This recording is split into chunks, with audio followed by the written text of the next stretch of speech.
Vamos a, antes de poder hablar de qué futuro tiene la fibrinolisis en el tratamiento del infarto cerebral agudo, tenemos que hacer una visión hacia atrás.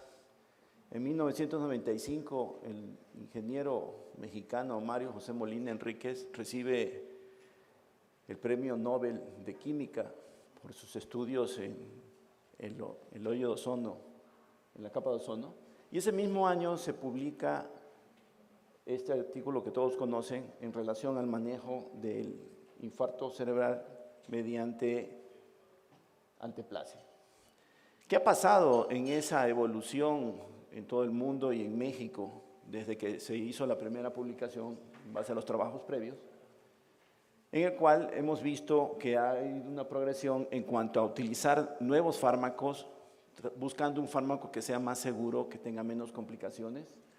En cuanto a dosis, cuál es la dosis adecuada dependiendo con tantas variedades interraciales, cuál sería la dosis más adecuada, y combinando los tratamientos buscando obviamente la mejoría del paciente. ¿Qué pasa en México en este periodo inicial, en esos primeros 10 años, en que el esfuerzo que se realizó por parte de los neurólogos en ese momento para tratar de organizarnos en el tratamiento, reorganizar los servicios de urgencias, poder hablar un mismo lenguaje, ocasionó que realmente lo que vimos fue que no teníamos un eco adecuado en el manejo de los pacientes. Se hicieron, después de muchos años, análisis donde veíamos que la capacidad que tenían que tener los hospitales pues, era muy limitada y eso limitaba el tratamiento, que la ventana terapéutica era corta. Estos datos ustedes ya los conocen. El sistema de transporte, de evaluación no era eficiente, el miedo a las complicaciones, y esto muy relacionado a que el neurólogo no estaba de presencia en las salas de urgencias, ¿sí?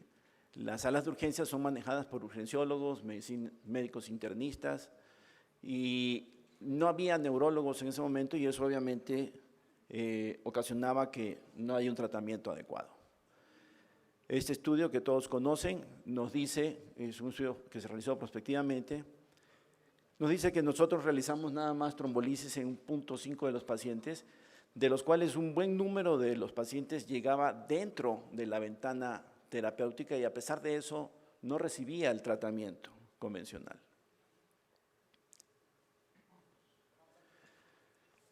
Esa reorganización nos hace trabajar en que tenemos que educar a la población en una detección temprana, en que tenemos que organizarnos con los que trasladan a los pacientes para que sea adecuado este traslado, que se pueda dar una atención pronta en las salas de urgencia, ¿sí? Todos hemos vivido el caos de que quieres entrar a un hospital público y el policía te lo impide dependiendo del síntoma que tengas o de qué tan grave te ves. Los estudios, la mayor parte de los hospitales, si bien les va, tienen tomografía, pero no tienen radiólogo y eso limita mucho el tratamiento para podernos apegar a este estándar de puerta aguja en el tratamiento del infarto cerebral. ¿Qué pasó en el mundo? Pues empieza a haber estudios que nos dicen que 3 horas es lo ideal, pero que podemos extender ese tiempo, esa ventana terapéutica a 4.5 horas. Entra un nuevo jugador que nos da muchísima información y es el terapia endovascular con el tratamiento intraarterial. Vemos publicaciones relacionadas con la modificación de la dosis, ¿sí? Y empiezan a utilizarse nuevos fármacos basados, hay varios estudios, ayer vimos una presentación en el cual se basa en la selección de pacientes por imagen y eso hace que esa selección sea tan efectiva y los resultados sean muy buenos en relación a los dispositivos, a la terapia endovascular. En relación a la dosis, todos conocemos que los asiáticos empezaron a hacer estudios porque ellos comentaban de que veían mucho sangrado en su población. a la dosis estándar que se utilizaba en todo el mundo. Entonces empezaron a ver varios trabajos en los cuales la dosis que se utilizó fue 0.6 miligramos por kilo de alteplase, tratando de demostrar que esa dosis era igual de efectiva o no inferior a la dosis estándar y que tenía menos tasa de sangrado. Es así como ellos se hacen varios trabajos en el cual podemos ver que lo calculaban a 0.6 miligramos por kilo. Aquí la dosis se daba del bolo, la carga del 15%, y el 85% se daba en una infusión en 1 hora con una dosis máxima de 60, diferente a la dosis estándar que todos ustedes conocen. En ese análisis, en ese trabajo, lo que vieron es que no había mucha modificación en relación, no había modificación en relación a la escala de ranking, ¿sí? Y concluyeron que no era inferior la dosis 0.6 y en relación a las complicaciones de hemorragia cerebral sintomática tampoco hubo mucha diferencia, aunque hubo una tendencia a que sangraran menos. Ustedes saben perfectamente, una de las teorías de población de América está relacionado con el pase por el estrecho de Bering y compartimos de alguna manera genes con los asiáticos, según la teoría de población de América. Y ahí viene una inquietud que siempre he planteado en las reuniones que tenemos en relación al manejo del infarto cerebral. Esta es la casuística que tenemos en el hospital. Como vemos, lo que les decía de los primeros 10 años, era prácticamente anecdótico lo que se hacía en cuanto a fibrinolisis, y a partir de que nos reorganizamos en el 2010, empezaron a subir el número de pacientes fibrinolizados, no hacemos más porque no llegan más, y aquí es importante recalcar, en ese análisis de estos pacientes, nosotros vimos que el 52% eran hombres, 48% mujeres. La edad promedio fue de 60 años, aunque tuvimos un buen porcentaje, como somos centro de referencia, un buen porcentaje de eventos en pacientes jóvenes. El tiempo de arribo promedio fue de 137 minutos. Y aquí el cálculo del peso medio que se calculó fue de 70.7 kilogramos. La transformación hemorrágica en toda esa población fue del 6%, que estamos más o menos dentro del rango de lo que sucede en todo el mundo. Pero aquí hacer una puntuación en relación a cómo calculamos el peso. Todos en el instituto se hace al ojo, no se pesa al paciente.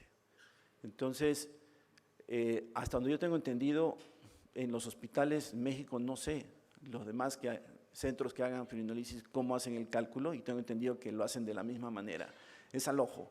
Y pocos pacientes saben su peso, y si tenemos un paciente que no puede decirlo, pues obviamente complica más.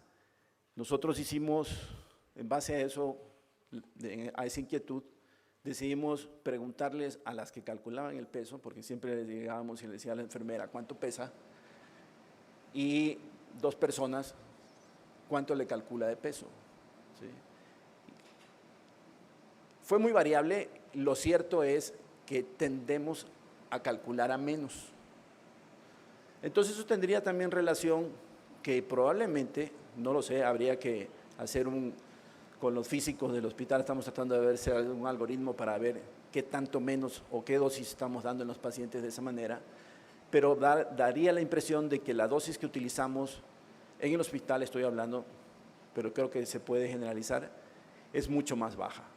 Si yo ahorita les pregunto a ustedes, si yo tengo un evento vascular cerebral y tengo que llegar a un hospital y me tienen y estoy dentro de la ventana, yo no puedo decir mi peso. ¿Cuánto peso yo? ¿Quién cree? ¿Cuál es el cálculo?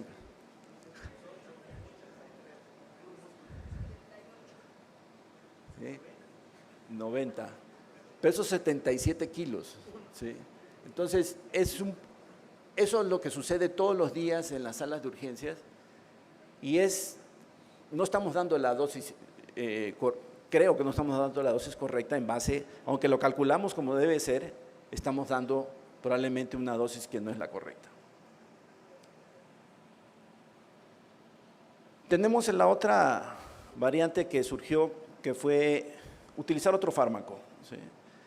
Se hicieron varios estudios con otros fibrinolíticos que se cerraron, que no progresaron porque no hubo beneficio, pero el TNK, el tenecteplase, que todos ustedes conocen, que lo utilizan los cardiólogos, ellos hicieron un estudio para ver si era útil utilizar en el infarto cerebral comparado con su molécula original, bueno, porque es genéticamente modificado el tenecteplase del alteplase.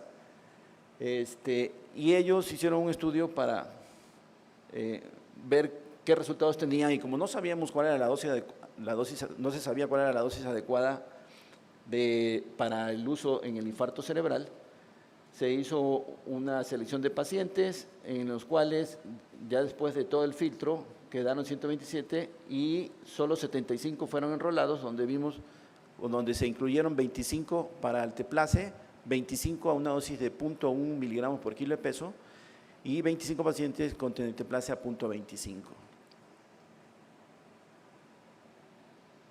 Y lo que se vio fue que la dosis de 0.25 fue muy buena para la reperfusión, sirvió para el endpoint principal en relación a qué tanto reperfundían los pacientes, ¿sí? Comparado con la dosis de 0.1, donde no fue tan efectivo, y comparado con el alteplase fue mucho mejor. La dosis de tenecteplase, ¿qué ventajas tenía? Bueno, que nosotros lo calculamos, lo podemos dar en carga, en bolo, y no tenemos que esperar la hora. Muchos de estos pacientes, posteriormente se hizo, acaba de salir publicado este estudio en el cual, utilizando la dosis de 0.25 miligramos por kilo en bolo, con una dosis máxima de 25, comparado con el otro grupo a la dosis convencional, con pacientes que tenían hasta 4.5 horas, que podían incluso ser susceptibles de pasar a terapia endovascular como tratamiento. Entonces ellos hicieron este análisis y encontraron de que si vemos en la escala de NIH no hay modificaciones en cuanto a la comparación en el tiempo del alteplase y el tenecteplase. ¿Sí? En la escala de ranking vemos que sí hay una diferencia, es leve, pero sí hay una diferencia en relación al score de ranking. ¿Y qué concluyen? ¿Sí? Que el medicamento se puede administrar con la ventaja de que, como se puede dar en bolo, el tiempo para poder pasar a terapia endovascular podría ser más corto, porque por protocolo, cuando tú estás infundiendo al paciente con el alteplase, pues tienes que esperar que termine la infusión, que va a ser en 1 hora. Entonces ese tiempo obviamente es retraso para que el paciente pueda pasar a la terapia endovascular, que no sucede con el TNK, en el que uno da el bolo y como tiene una vida media más prolongada, pues ya puede pasar a la sala de hemodinamia.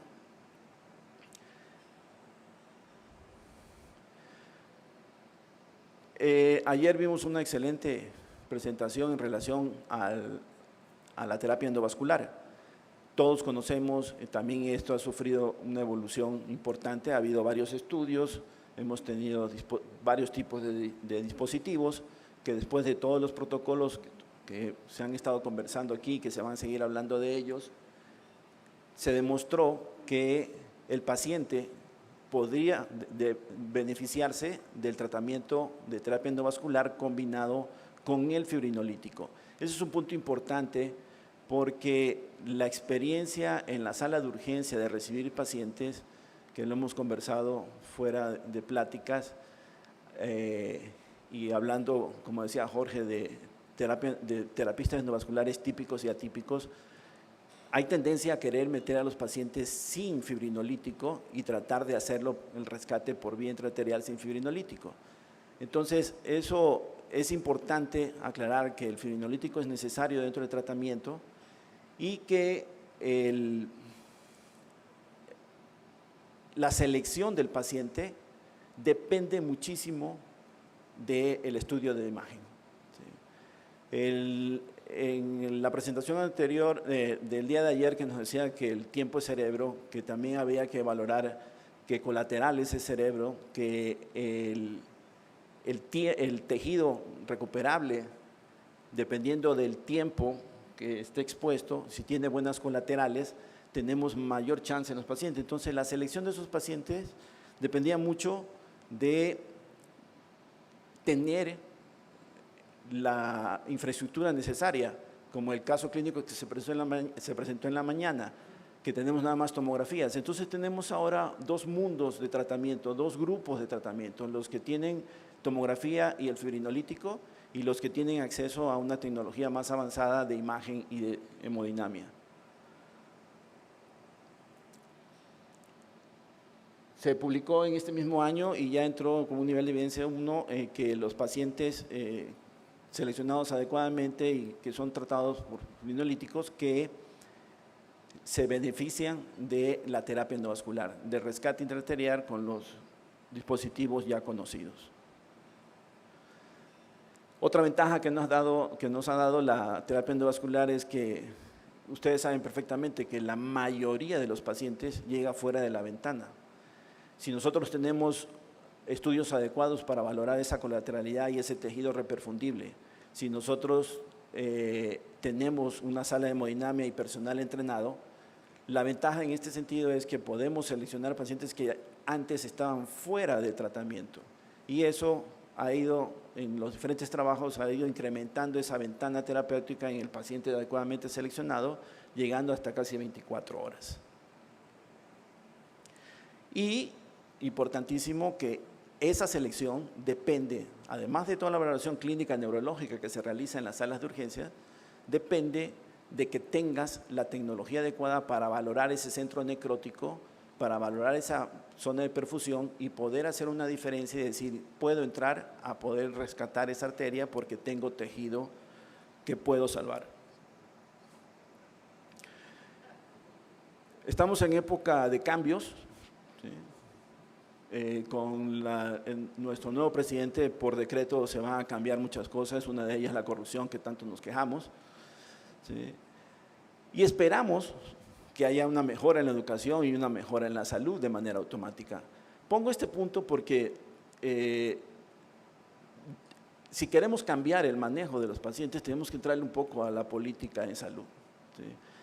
En ese sentido, si estos cambios que nosotros esperamos en educación, esperamos que el sistema de salud que viene pueda dar un programa que es a donde se debe dirigir todo esto, hacia la población de reconocimiento, un programa a nivel nacional de reconocimiento de síntomas para que el paciente pueda llegar más temprano y el paciente pueda ser atendido de manera adecuada. ¿Sí?